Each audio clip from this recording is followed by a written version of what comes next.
Hello friends, welcome to Digit Gurus. Today we will learn 10 very important verbs that you use in daily English speaking with simple examples and their Marathi meanings. मित्रांनो, verb म्हणजे क्रियापद. कोणत्याही वाक्यात verb हे सर्वात महत्त्वाचा role play करत असतं. ह्या वर्बला समजण्यासाठी आपण त्याला 5 फॉर्ममध्ये डिव्हाइड केले आहे. ज्याला हे वर्बचे 5 फॉर्म समजले त्याला इंग्रजी समजणं आणि बोलणं खूप सोपं होतं.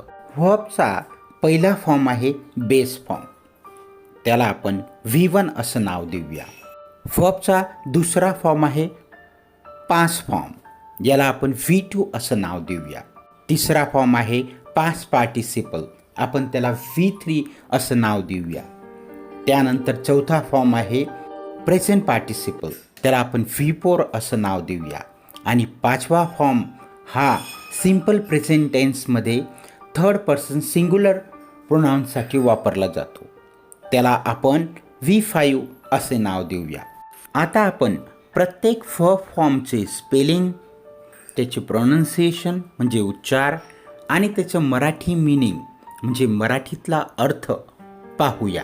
तर मग चला आपण हे वर्बचे 5 फॉर्म शिकूया.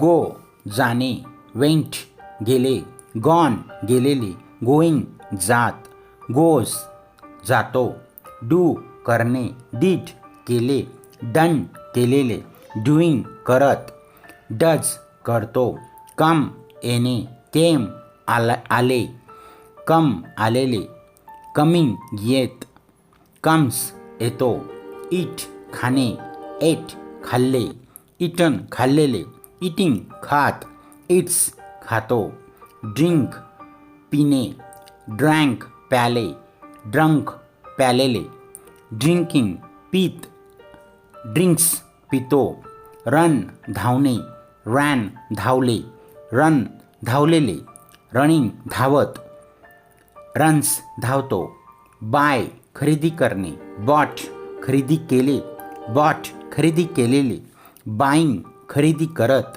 बाईस खरेदी करतो, स्लीप झोपणे, स्लेप्ट झोपले, स्लेप्ट झोपलेले, स्लीपिंग झोपत, स्लीप्स झोपतो, स्पीक बोलणे, स्पोक बोलले, स्पोकन बोललेले, स्पीकिंग बोलत, स्पीक्स बोलतो, टेक घेणे, टूक घेतले, टेकन घेतलेले, टेकिंग घेत, टेक्स घेतो.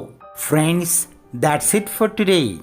If you find this video helpful, hit the like button, share it with your friends, and don't forget to subscribe to Digit Gurus for more videos like this.